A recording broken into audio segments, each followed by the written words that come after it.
नमस्कार। जिंदाबाद साथियों। कल और आज 2 दिन का ये ऑनलाइन सम्मेलन अपना शुरू है। शुरुआत की डॉक्टर सुखदेव थोराट जी ने, और आप बेसब्री से इंतजार कर रहे हैं गणेश देवी जी क्या कहते हैं उनको सुनने के लिए। मगर एक बात सही है, कल जैसे कई राज्यों के संगठनों ने और आज इस क्षेत्र के दिग्गज लोग मेरे बाद और पहले जो बोल रहे थे उनके बीच के एक कड़ी के रूप में मैं कह रहा हूं कि इस सम्मेलन ने इस शिक्षा नीति के खिलाफ अपनी आवाज बुलंद की है। देश की शिक्षकों की, देश की आवाम के छोटे बच्चों की, छात्रों की।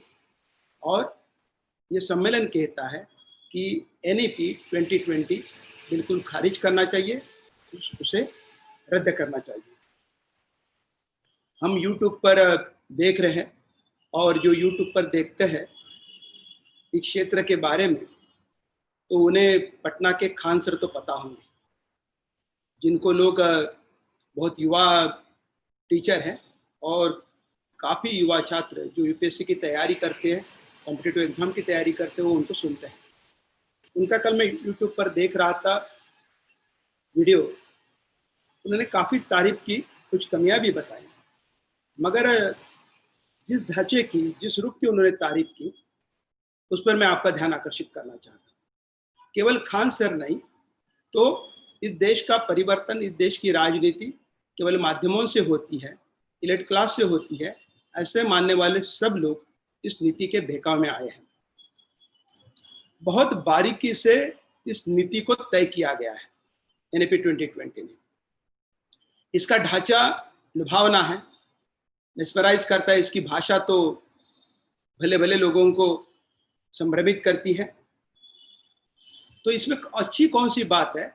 इसमें अच्छी ये बात है कि इसका ढांचा और इसका रूप और इसकी भाषा जो आपको सम्मोहित करती है, और सम्मोहन के बाद जो व्यक्ति या समाज सम्मोहित हो जाता है, वो सम्मोहित व्यक्ति अपनी खुद की सोच, चिकित्सा की दृष्टि खो बैठता है, और वैसा ही हुआ है।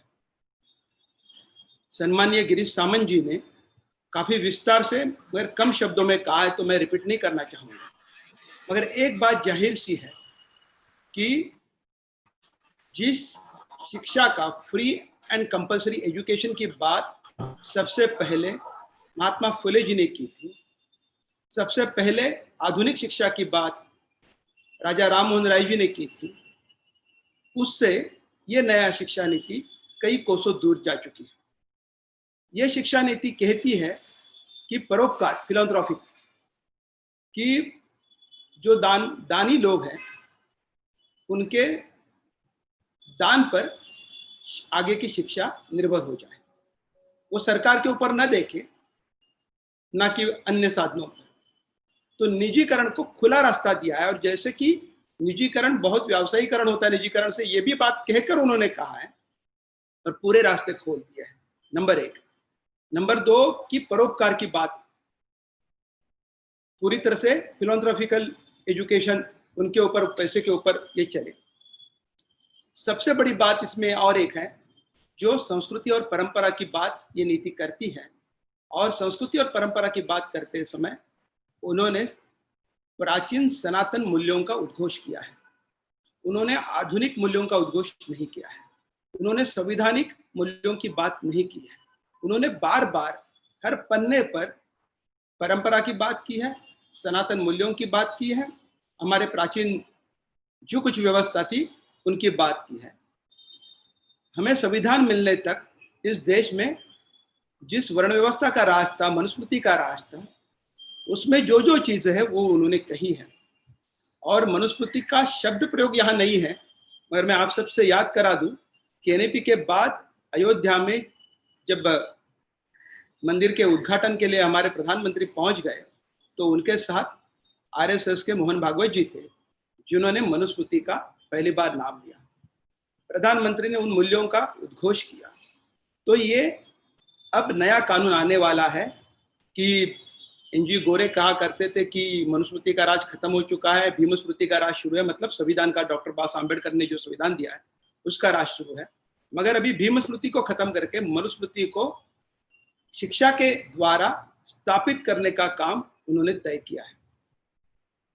ये करने के लिए उन्होंने दो बड़ी चीजें तय की हैं। नंबर एक, प्री प्राइमरी एजुकेशन पर काफी ध्यान दिया है। हमें अच्छा लगता है कि प्री प्राइमरी एजुकेशन पर कोई सरकार ध्यान दे रही है, मगर वो किस लिए ध्यान दे रही है?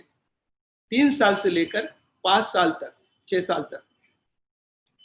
पहले 3 साल प्ले ग्रुप, जूनियर केजी और सीनियर केजी, और उसके लिए उन्होंने जो आंगनवाड़ी का जिक्र किया है, मगर आंगनवाड़ी का जिक्र अभी बाल वाटिका लेगी और वो दूसरी तक करेगा। ये आरएसएस की शाखा बनने वाली है। जिस उम्र में बच्चे सीख लेते हैं, आगे वाले पूरे जीवन की यात्रा भी तय होती है, उनके जीवन मूल्यों का भी परिपोष उसी उम्र में होता है। उस उम्र को उन्होंने पकड़ा है और उस उम्र को टीचरों के हाथ में नहीं दिया है, जिसका जिक्र गिरीश सामंत जी ने किया। अप्रशिक्षित स्वयं सेवकों को दिया है। अप्रशिक्षित शब्द हटा दिया तो स्वयं सेवक का शब्द का मतलब आप समझ लीजिए, ये स्वयं सेवक कौन हो सकते हैं और किनके हाथ में इस उम्र के बच्चों को वो देना चाहते हैं। फिर जो ढांचा 5, 3, 3 और फिर 4 का जो आता, 5 और 3 का जो आता है, इसका मतलब ऐसा है कि आगे जो यूनिवर्सिटी लेवल तक की जो बात की है, एक बात है मल्टीपल डिसिप्लिनरी सिस्टम उन्होंने लाई है, हमें लुभावनी लगती है, मगर उन्होंने हर मौके पर, हर स्टेज पर लोगों को एग्जिट का रास्ता रखा है। एंट्री के रास्ते तो बोले कि हम सबके लिए खुला है, मगर एग्जिट का रास्ता दूसरी के बाद, 5वीं के बाद, 8वीं के बाद और 12 के बाद एग्जिट के रास्ते रखे हैं। और व्यावसायीकरण का जिस तरह से उन्होंने जिक्र किया है, तो ये व्यावसायीकरण आधुनिक व्यवसाय के लिए बच्चों को तैयार करना नहीं, या नई तालीम में महात्मा जी कहते थे श्रम प्रतिष्ठा की बात करते थे, तो श्रम प्रतिष्ठा का जिक्र यहाँ नहीं है। तो यहाँ व्यावसायिक शिक्षण उन बच्चों को जो हमारे समाज में, हमारे व्यवस्था में पुराने, जिनका प्राचीन और सनातन व्यवस्था का जिक्र किया है, उस व्यवस्था में जो मेहनतकश तबका था या पिछड़ा तबका था, जिनकी जात और व्यवसाय, काम और जात एक है, उसी काम को पढ़ाने के लिए व्यवस्था रखी। और जब यूनिवर्सिटी में बच्चा जाएगा, जो जाएगा बहुत कम जाएंगे और बहुत कम आ जाए, और उन्होंने ये इस नीति में साफ तौर से कहा है कि 50% लोगों को तो हम यहाँ से निकालेंगे, और जो अभी 15% जाते हैं तो उनमें से भी आधे आएंगे, और जो आएंगे उस यूनिवर्सिटी पर पूरा कब्जा सेंटर का चलेगा। ये तो संघ ढांचे पर पूरा हमला है। हमारा फेडरल स्टेट है भारत, एक देश, कई राज्य इसमें है, कई भाषा है, कई संस्कृति है, कई परंपरा है, विविधता, ये हमारी विशेषता है। उस विविधता पर घाव तो डाला है, राज्यों के अधिकार सीमित किए गए हैं, और यूजीसी के जगह जिस तरह के की यंत्रणा व्यवस्था वो ला रहे हैं, मैं तफसील में नहीं जाना चाहता हूं, मगर यूनिवर्सिटी पर पूरा कब्जा वो करना चाहते हैं। तो बाल वाटिका से लेकर यूनिवर्सिटी तक ये सभी प्रयोग महाराष्ट्र में पिछले 5 साल में हुए थे। जब भाजपा और उनका शासन था, तब उनके शिक्षा मंत्री ने जो एक पॉलिसी जाहिर की थी, जिसके खिलाफ हम सब ने, शिक्षक भारती से लेकर सामंत जी है, जो राउत सर की जो शिक्षण का कृति समिति है, या कई संगठन है, छात्र भारती, हम सब ने मिलकर लड़ाई दी थी। तो उस शिक्षा नीति में एक वाक्य था, उसका मैं जिक्र करना चाहता हूँ। तावड़े जी ने कहा था कि abolish SC ST, schedule caste and schedule tribes, OBC पिछड़े, एंड CWSN, मतलब चिल्ड्रन विद स्पेशल नीड, जो बच्चे सुन नहीं पाते, चल नहीं पाते, उनकी कमियां हैं शारीरिक, उन सभी बच्चों को abolish from the education stream, ये जाहिर तरह से उन्होंने कहा था। बड़ी लड़ाई के बाद उन्होंने वो पॉलिसी वापस ली, मगर ये पॉलिसी अभी नई शिक्षा नीति में आ चुकी है, और उसको अधिमान्यता देने का काम केंद्र सरकार ने किया है। तो इसके खिलाफ हमें लड़ना पड़ेगा। और सामंत जी ने जिस तरह से कहा कि पीपी, मतलब पब्लिक प्राइवेट नहीं, फिलोंथ्रोपिक प्राइवेट स्कूल जो की योजना जो है इसके तहत और जो ढांचा उन्होंने लाना है उसके तहत हजारों नहीं लाखों टीचर बाहर जाएंगे। कम से कम देश में 1 लाख स्कूल बंद हो चुकेंगे। जैसे पिछले महाराष्ट्र में सरकार ने 13,000 स्कूल बंद करने का तय किया था कि जिनकी स्ट्रेंथ 20 से कम है, तो यहाँ तो जाहिर से कहा है स्कूल क्लस्टर की कल्पना कि छोटे स्ट्रेंथ की स्कूल नहीं चल पाती तो वो बंद किया जाए और क्लस्टर स्कूल से उन्हें जोड़ दिया जाए। टीचरों की संख्या खाली क्लस्टर में जो विशेष सब्जेक्ट टीचर है वो केवल वहां रखे जाए, बाकी रखने की जरूरत नहीं। तो इससे साइंस के लिए अलग टीचर नहीं रहेगा, मैथ्स के लिए अलग रहेगा। सोशल साइंस के टीचर तो हमारे महाराष्ट्र से अभी भी हटाए चुके, सरकार बदली है मगर सोशल साइंस के टीचर नहीं आए, तो नए पॉलिसी में तो उसका जिक्र भी नहीं है। मतलब वो संविधान ना पढ़े, नागरिकता का अधिकार ना पढ़े, इस देश का इतिहास ना पढ़े, आधुनिक भारत की संकल्पना न पढ़े, ये उन्होंने हटा दिया है। आर्ट्स को हटा दिया है, स्पोर्ट्स को हटा दिया है, उसको सीमित कर दिया है जिला स्कूल तक। तो पूरी तरह से हजारों नहीं लाखों टीचर बाहर जाएंगे। और नए टीचर कौन से आएंगे, उन्होंने 4 साल का जिक्र करते बाद लोग बहुत खुश हो जाते हैं, मगर जैसे सामंत जी ने कहा कि प्राइमरी एजुकेशन उन्होंने स्वयं सेवकों के हाथ में देने का तय किया है, तो टीचर नाम की चीज वहां आने की कोई गुजारिश ही है नहीं। तो इस तरह से लोगों को हटाना, स्कूलें बंद करना, 1 लाख स्कूल बंद होने के बाद करोड़ों लोग शिक्षा से बाहर हो जाएंगे, पढ़ेंगे नहीं, पढ़ेंगे और जितना वो चाहते उतना ही उनको पढ़ाया जाएगा। इसके खिलाफ हमें एक बड़ी लड़ाई लड़नी पड़ेगी और इस आंदोलन में हमें डॉक्टर गणेश देवी जी का, ताप्ती मुखोपाध्याय, सुखदेव थोरा जी, गिरीश सामंत जी, इन सभी महानुभावों का, अनिल सदगोपाल जी हैं, इन सभी का मार्गदर्शन जरूर मिलेगा। मगर मैं आपको याद दिलाना चाहता हूँ कि इस देश में फ्री एंड कंपल्सरी एजुकेशन की पहली बात महात्मा फुले ने की थी। महिलाओं को और दलितों का पहला स्कूल महात्मा फुले ने शुरू किया था। सावित्रीबाई फुले पहली टीचर थी, फातिमा शेख उनकी सहयोगी टीचर थी। 5 सितंबर को मैं शिक्षक दिन नहीं मानता, मैं राधा कृष्णन जी का और जेपी नाइक का बहुत योगदान मानता हूं, मगर पहला दिन शिक्षा का यदि कुछ है तो 3 जनवरी को हम मानते हैं। तो इसलिए महात्मा फुले ने, जिसका जिक्र परसों देवी जी ने किया था, सत्यशोधक समाज के बारे में उनकी स्थापना की थी।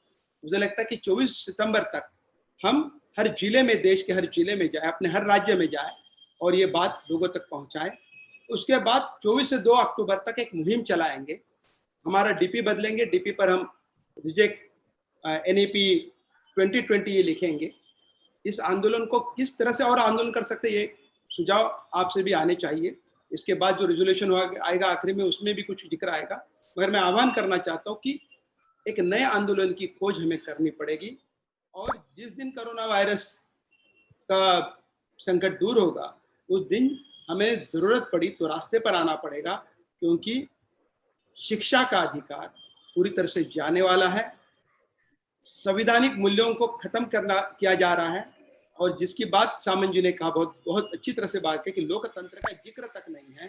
अधिनायकवादी सरकार तो अभी है, तो ये सरकार किस रास्ते से जाने वाली है इसका साफ रोड मैप उन्होंने बताया है। ये रोड मैप समाज के लिए उल्टा है, पर उनका अधिनायकवाद के रास्ते पर वो जा रहे हैं और उसके खिलाफ सभी जो फांसीवाद के विरोध में है, जो लोकतंत्र के पक्ष में है, जो धर्मनिरपेक्षता के का पुरस्कार करते हैं और जो विद्वेष से, नफरत से दूर रहना चाहते हैं, वो सभी इकट्ठा आ जाए। जो जातिवाद को खत्म करना चाहते हैं, समाज से भेदभाव मिटाना चाहते हैं, वो हम सब मिलकर इकट्ठा आए। चाहे वो नो ग्रांट पॉलिसी वाले टीचर हो, चाहे वो शिक्षा मित्र हो उत्तर भारत के या मध्य भारत के विद्या सेवक हो या शिक्षण सेवक हो, या महाराष्ट्र के नो ग्रांट पॉलिसी वाले हो, शिक्षण सेवक हो, सभी तरह के नाइट स्कूल वाले हो, स्टूडेंट हो, प्राध्यापक हो, जो प्रोफेसर्स है, हम सबको इकट्ठा आना होगा। मैं उन सभी को अपील करता हूँ, ये हमारी लड़ाई है। हमारी लड़ाई और मुश्किल बनने वाली है, मगर बिना लड़ाई दूसरा कोई रास्ता नहीं है।